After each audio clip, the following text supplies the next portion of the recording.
Welcome to another episode of Music City Metal. DJ Fish in the Electric Fishbowl with you. It's been a minute since we've done an episode. I guess been one of those springs where as soon as the weather got nice, I've been outside and I haven't spent much time in the studio. Plus, I haven't able to have bands over the house, and I had several scheduled.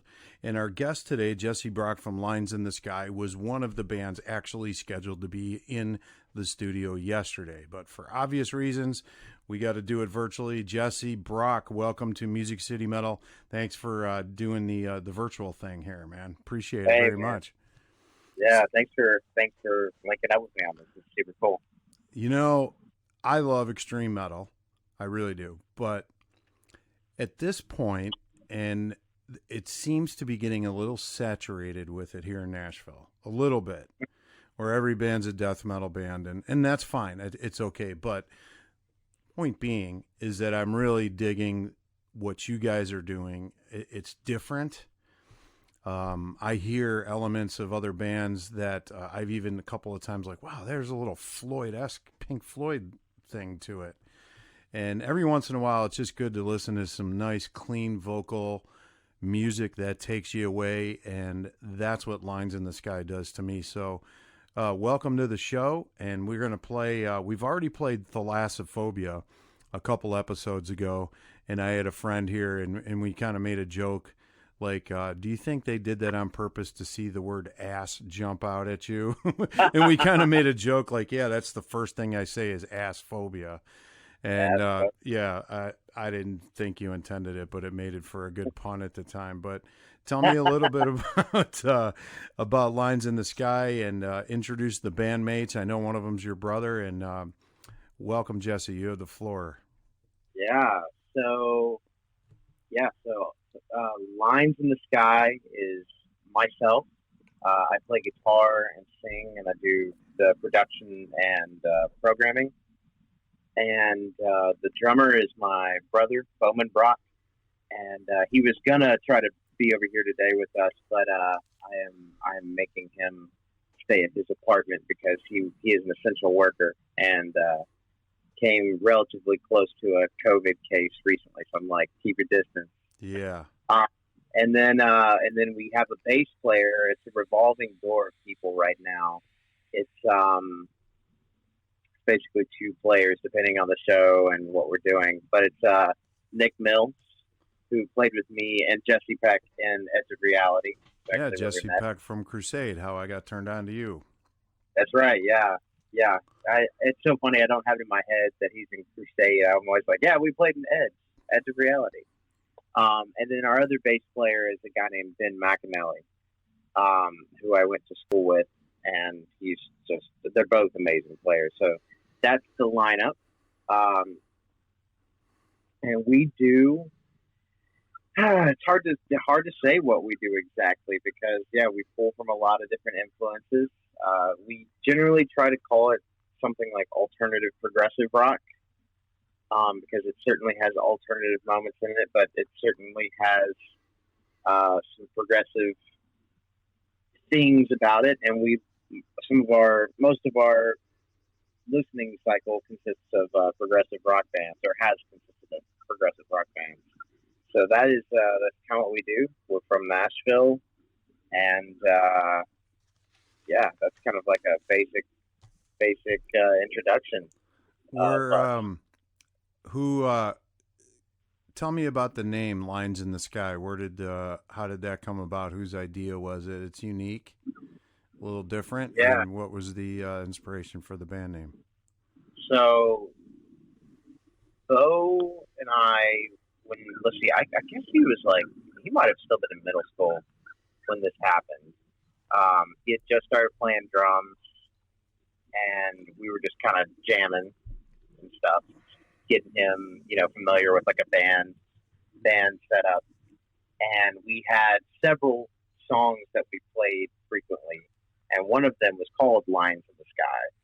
Why it was called that, I'm not entirely sure. I might have been reading some goofy conspiracy thing one day and just decided to name the song Lines in the Sky. And we had we played like a local show at like I want to say it was like a 4th of July celebration. It was our first show, and we had another name for the band, and Bo always remembers this better than I do what that name was. But somehow on the poster for the show, they put the name of that song. Not sure how they found out that that was a song of ours and thought that it was the title of the band, but it stuck after that. It stuck, yeah. Oh, that's a good story. I'm glad I asked it. So I say, after all this nice introduction, little band history, we play our first tune, and you have a nice little write-up. We're going to play Teeth, and this is off your last album, Beacon, that came out last year. Thalassophobia is the newest single that is out right now, so I understand that you are working on new music then. If you have one single, this is the first thing from a new album? That's correct. Yeah, Thalassophobia is the first of the new stuff, and it's kind of serving as the bridge track from the sound that was on Beacon to the newer sound. It's a nice long one. I like it. I really enjoy it. We'll see if we have time to play it again. If not, go back 2 episodes to the spring preview and you can hear Thalassophobia. But the way you described Teeth, and this was what you wrote, Teeth is a unique Peter Gabriel-esque, dark and slinky initial release from Lines in the Sky last full-length album, Beacon. Lines in the Sky played Teeth as the lead-off song in the performance at the International Progressive Rock Festival at Rozfest in 2018. Where is that at, by the way? So that has been in, it was in Pittsburgh. I'm sorry, not Pittsburgh, Gettysburg. Pennsylvania. Oh, that's nice. This past year, it got moved to Clearwater. Oh, yeah, down south. Well, you opened up with Spock's Beard, Haken, Neil Morse Band. Some great stuff there. And I think you all are going to enjoy Teeth. Here it is, Teeth, from Lines in the Sky on Music City Metal.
What's left to say? You're a vacancy I will not cater to,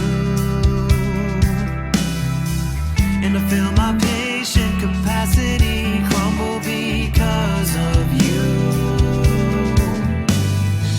I see your face, my foe approaching. Lick your lips, your grin encroaching.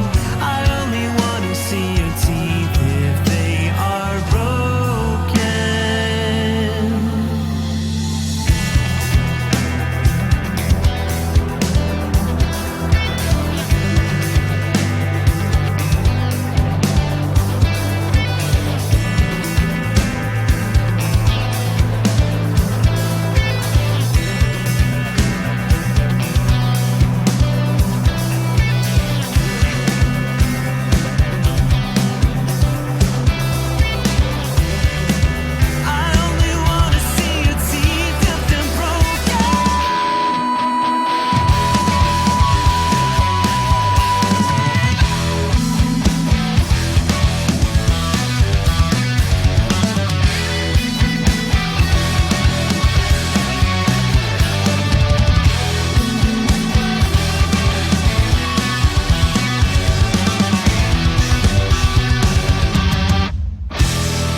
Teeth by Lines in the Sky. Jesse Brock from Lines in the Sky with us. A great tune, dude, and really digging it. So tell me about, you mentioned that you're going from to bridge the sound from your last album, Beacon, into to the new album.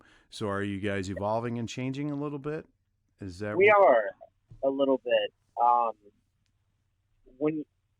When we did Beacon, actually more or less, this is more. Let's see. Let me back that up. After we did Beacon, we realized that we were setting certain traps for ourselves as writers. As a guitarist, I generally like to write in a mid-tempo kind of thing. That's at least in the alternative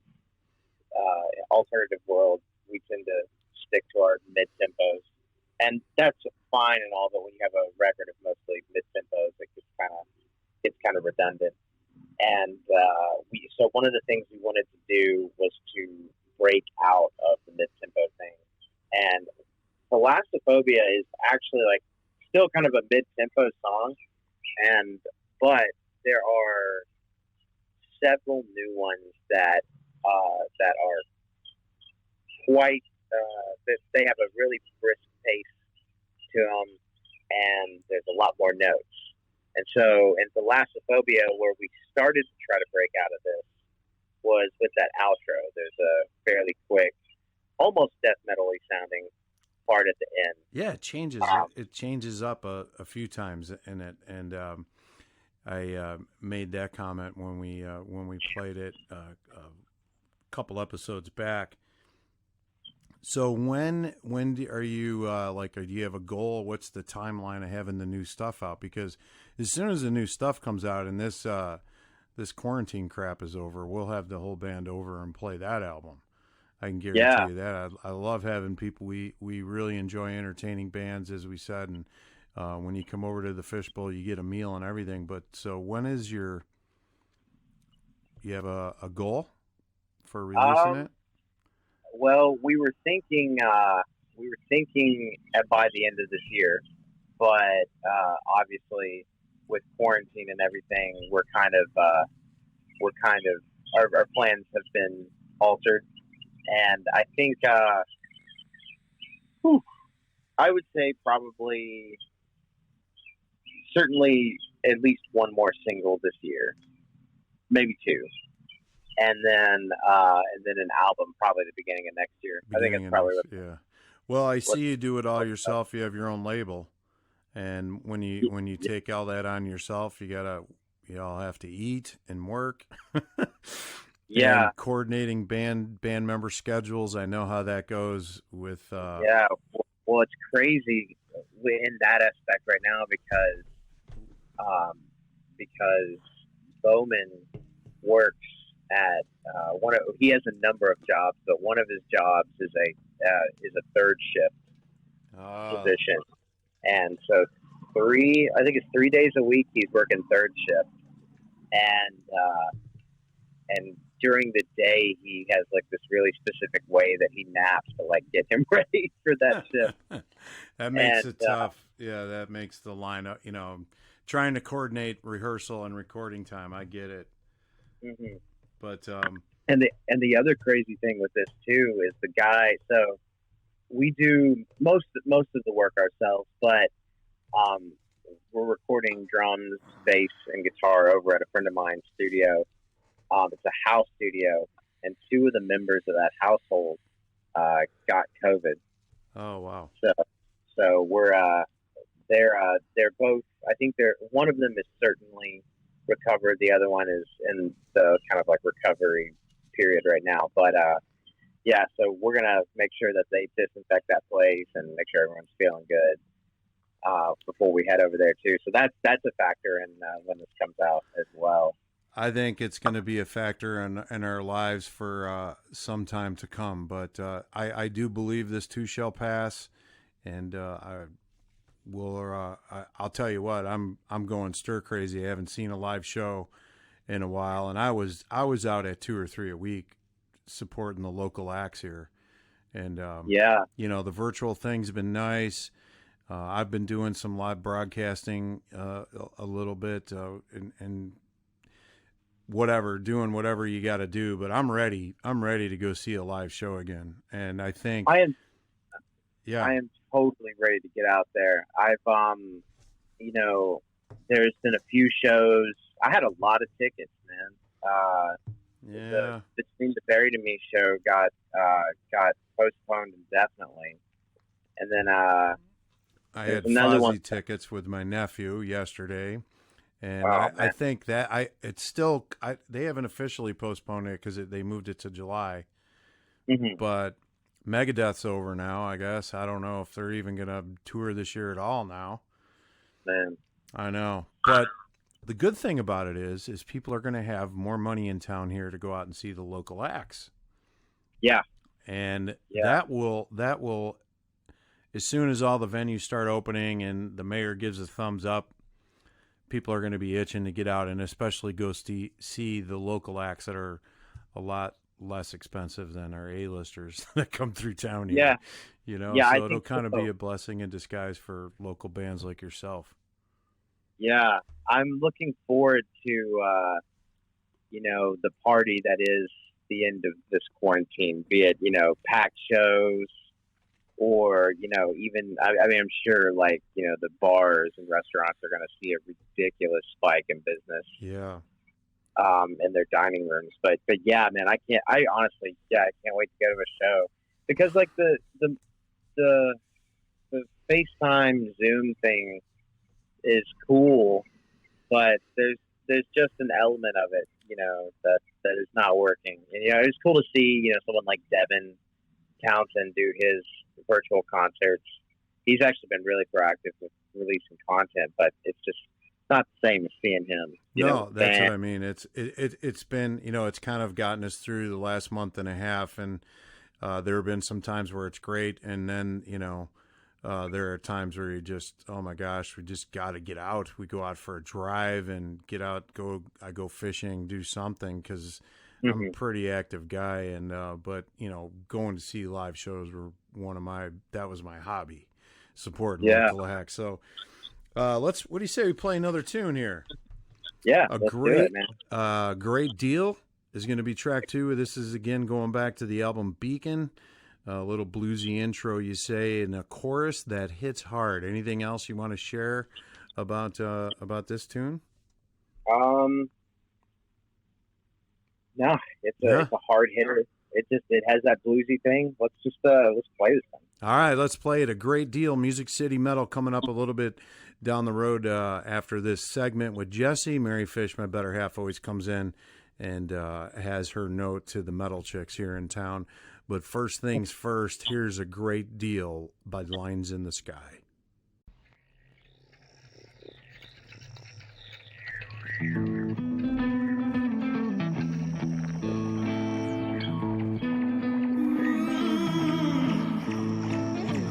been compensated in attention. It's piled on your plate, no hope to finish. I'm looking over details you don't mention, but clearly you just want them to diminish. You don't want to think through twice, but keeping your complacency comes with a price. You started war without incentive, fighting for the failing with no defense. There's echo chambers filled with no one listening. They're howling out in anger so egregious. You don't want to think through twice, but keeping your complacency comes with a price. Nothing a great deal from that.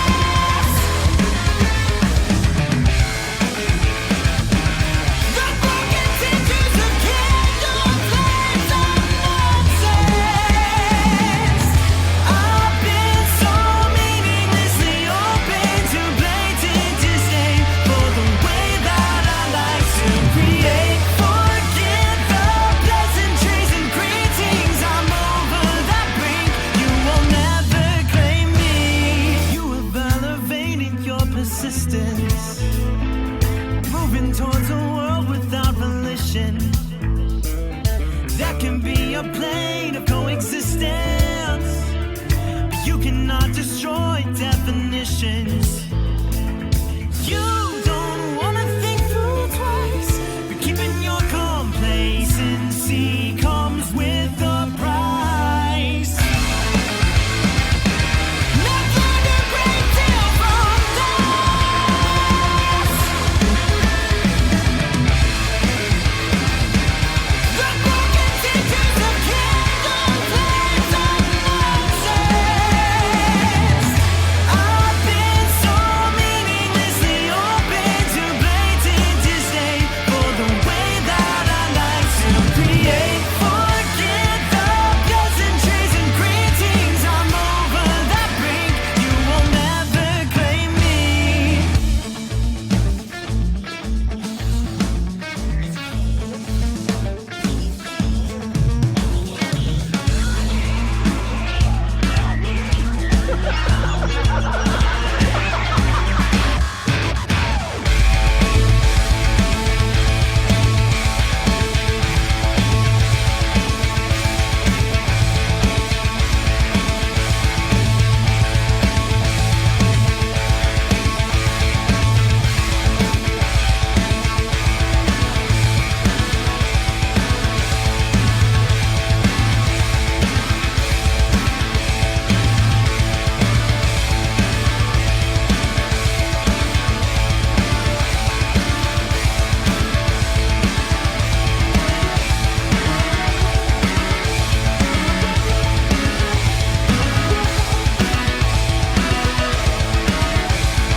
Not learned a great deal from this.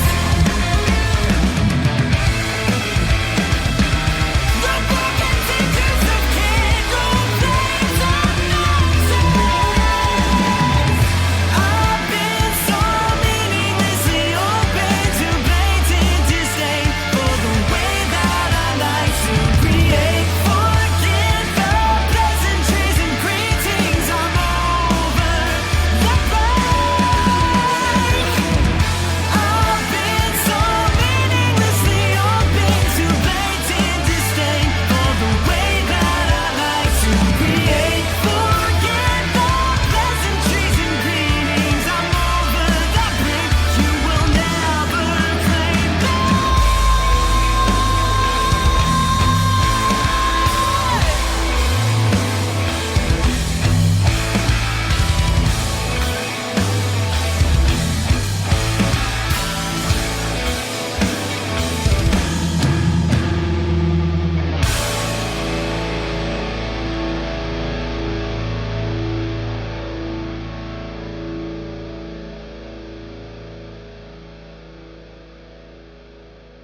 A Great Deal by Lines in the Sky, Music City Metal. Jesse Brock doing virtual appearance.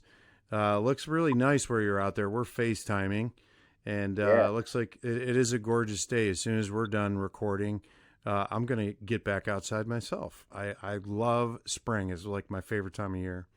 You sent me a really nice outline for today's show, and I was reading it, and one of the first things I read was that the last show you played was at the Cowan and opened up for British Lion.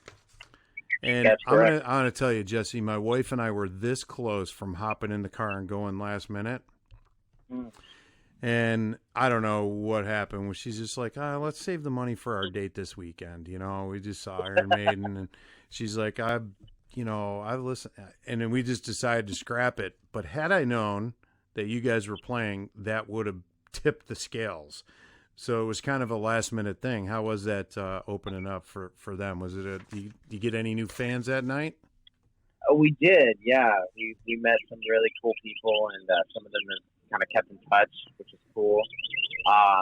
it was a last minute show for us. Like I want to say we got the email, dude, like maybe like 3 days or so before. Yeah. So I'm not entirely sure. Usually when you get an email like that, there's something political going on, like maybe a band dropped or maybe the venue added extra band last minute for the promoter. It's a little hard to tell, but it was a last minute thing for us, and it was an experience, man, because obviously it's cool to see Steve, and they were a great band too. But man, if you have somebody of that caliber, that type of the headliner, they make a lot of changes to the schedule, and man, we were stressed to say the least. But their road crew was so helpful, and yeah, we were on and off really quickly, and I was pretty happy with how that show went. How was the turnout there? How your estimation? Couple thousand, few thousand? No, the Cowan's certainly not that large. I want to say, I feel like the Cowan is like around like a 800 cap room. Oh, I thought that was a 2,500. Maybe I'm confusing it with Marathon. I know Marathon's a 2,500, but yeah, I think the Cowan is. I could be a little bit off on that, but I want to say they had it at about like 400-ish people or so. So it was kind of an odd day. I feel like it was on a Tuesday. It was, and that was one of the reasons why my wife had a big day at her job the next day, and I don't know. I'm not into flying solo, but and I was really actually kind of new to listening to British Lion, and obviously it was a cool side project. Not being straight, I liked your music jumped at me more than British Lion did. It just, I mean, it was cool. It would have been nice to see, just because, I'm a huge Maiden fan, love Steve Harris, all that. But Mary's like, I don't know. I'm not like dying to see them, that I love them that much. I'm like, yeah, I know. All right. So we'll, but I react to music that grabs into my heart and my spirit.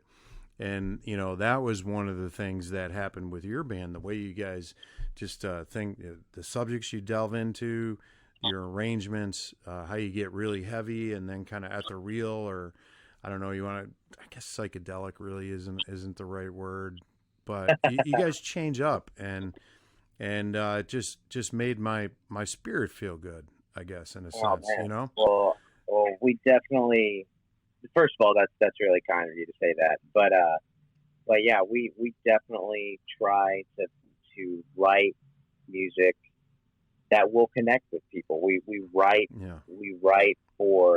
certainly write for ourselves to a certain degree, but I mean, there's the biggest factor is like what is going to latch on with the people listening to our music in every aspect, be that with like something like a drum part, something that Bo's playing, like how are people going to groove to this, or what about the guitars are gonna stick with people, like what's the guitar hook like, and then also what are we saying in our songs, and what's the melody like in the vocals. So that is, I mean, that is in the forefront of the writing process.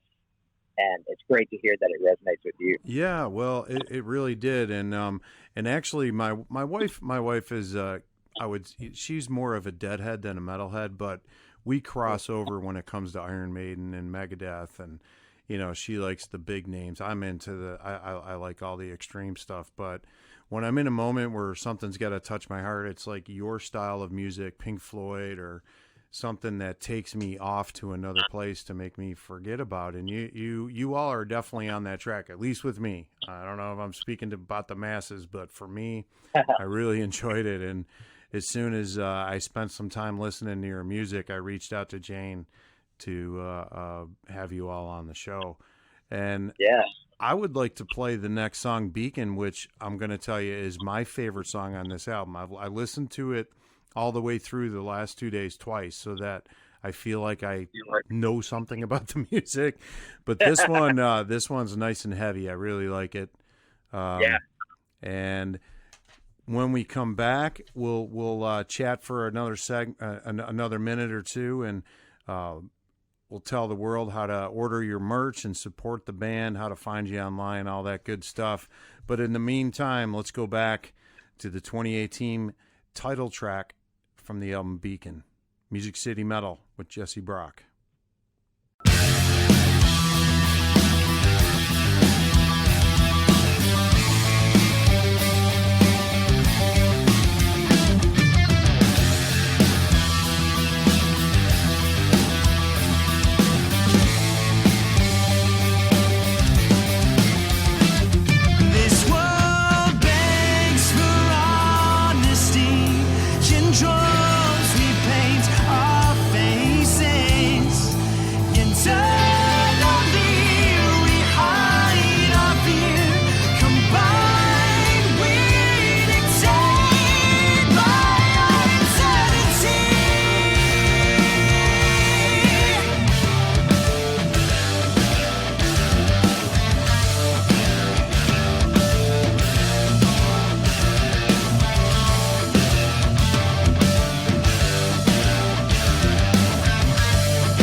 What's left to say? There's a vacancy I will not cater to. Not to control, not to make a case, not to incite my view. A sense of guilt floats inside of me over this hidden review. I feel compelled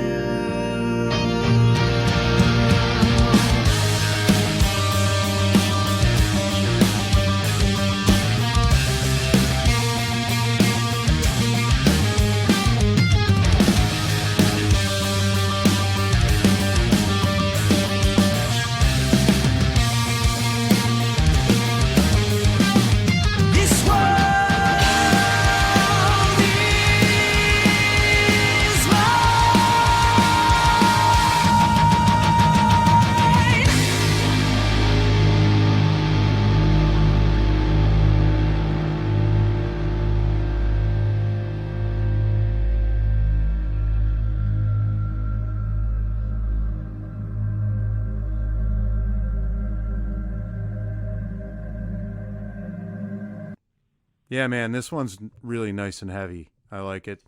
I love that Yeah. track. How many? What can we expect on the next album? And like, how many do you have written? And what's the going to be a full length EP? So we have several things here. There's a list of songs. Some of them are not finished. A few of them are finished. A few of them are just baby ideas right now. But there's a list of about 17 ideas that we are kind of sitting on right now. We're trying to figure out what the move is. I have a suspicion that we'll probably do several more singles this year. I think I said that earlier. Several singles this year, and then a full length record at the beginning of 2021. Well, that'll work. That sounds good. You guys, I was just reading a little bit about your bio, and you guys got, for how many years now you've been together? Just oh man, we've been together. We've been playing as an ensemble for, man, I guess the better part of a decade, like 10 years, and really taking it seriously in the past, six-ish years. Six-ish. And that's a tough one. yeah, Six-ish. tough words. Yeah, my isolation is starting to affect me. But yeah, I'd say for the past 6 years, it's kind of been at the forefront of all of our musical endeavors, and yeah, we're just ready to get the next thing out.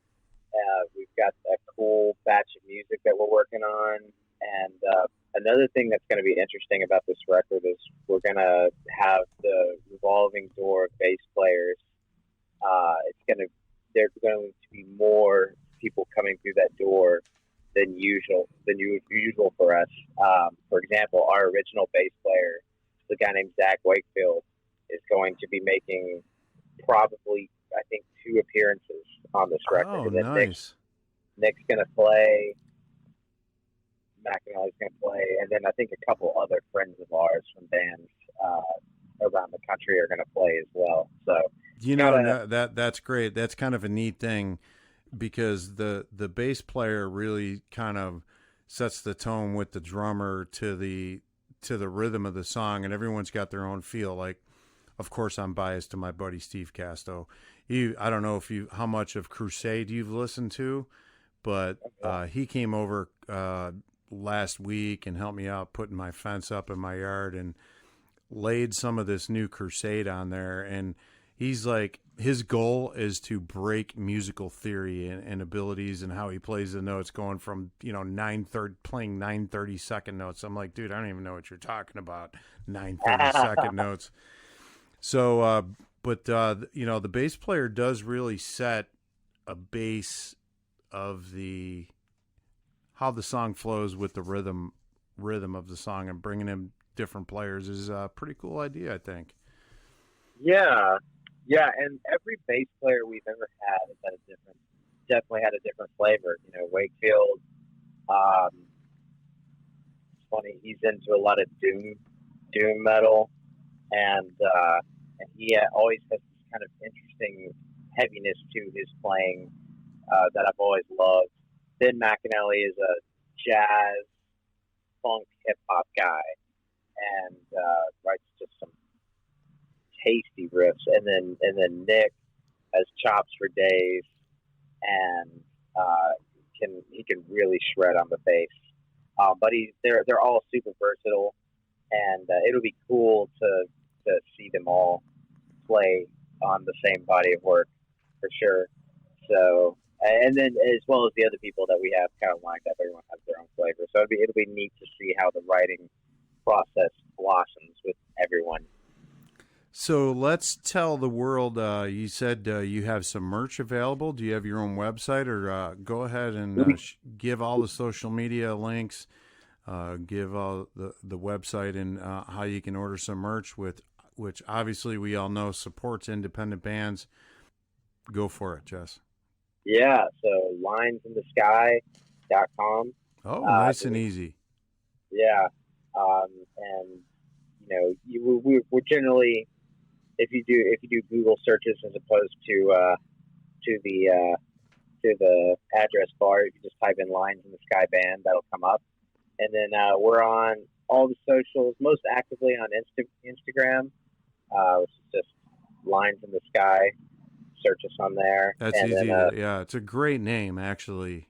I like it. I between me, you, and the entire planet, I've watched some of those shows about the chemtrails, and there's no doubt that exists. And you mentioned it's kind of started in a jokingly way like that, but brother, we do have time to play Thalassophobia.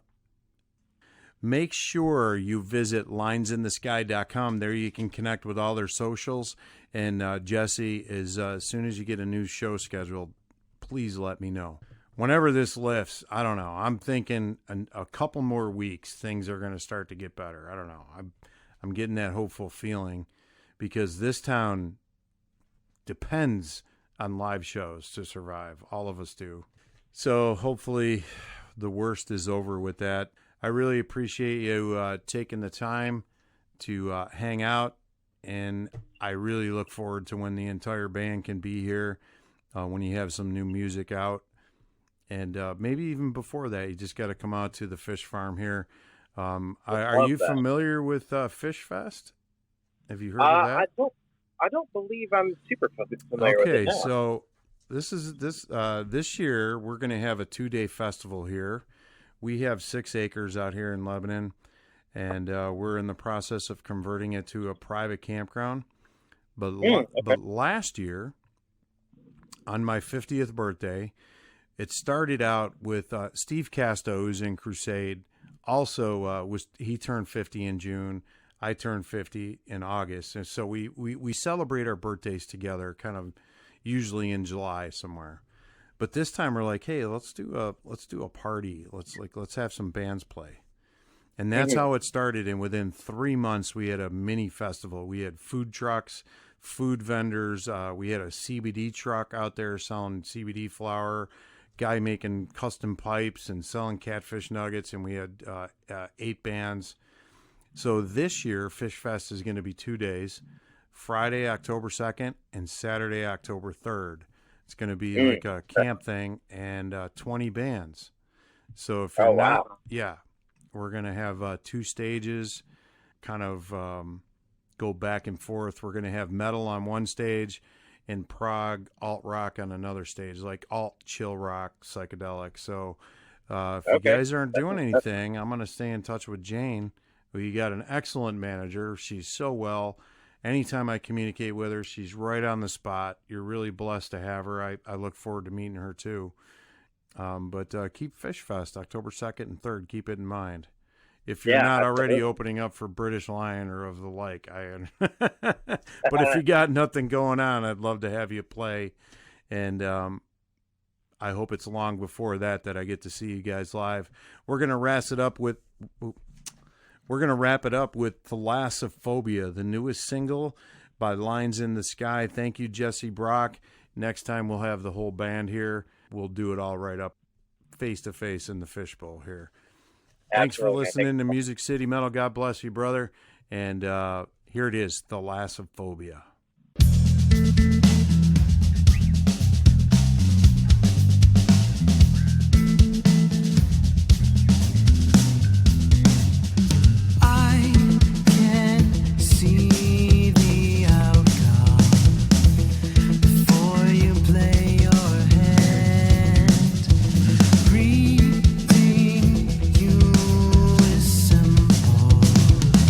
It's not hard to understand.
left to say you're a vacancy I will not cater to.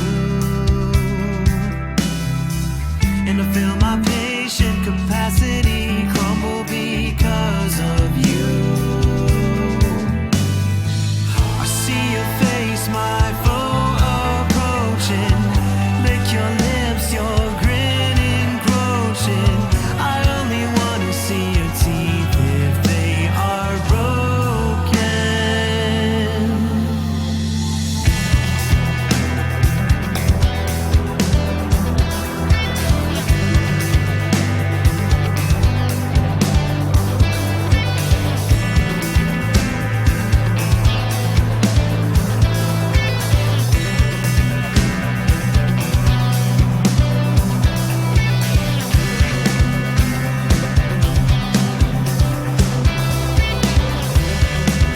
I only wanna see your teeth if they're broken.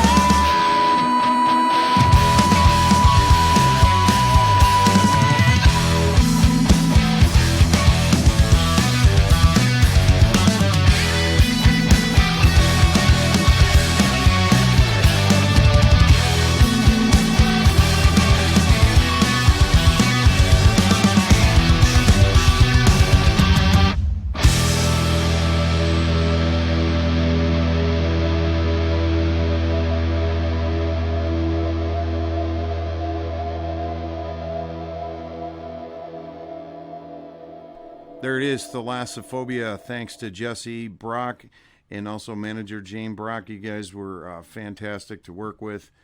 Great interview. Go check out Lines in the Sky. Normally, Mary Fish is in the fishbowl for this last segment, and her and I have been trying to have the same schedule and coordinate to get in here to record it for over a week now. She is working from home.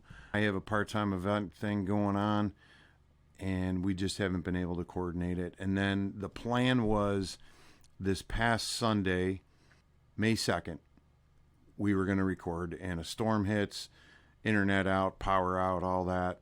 Had a mess to clean up in the yard, and we'll get Mary Fish in for the next episode of Music City Metal coming up. Probably in another week or so. We're lining up some bands. If you want to be on Music City Metal, go to fishproductions.rocks.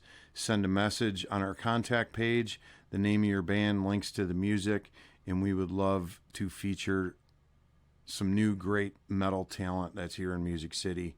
Until then, hey, you want to make the world a better place? Commit a random act of kindness to a complete stranger. Peace.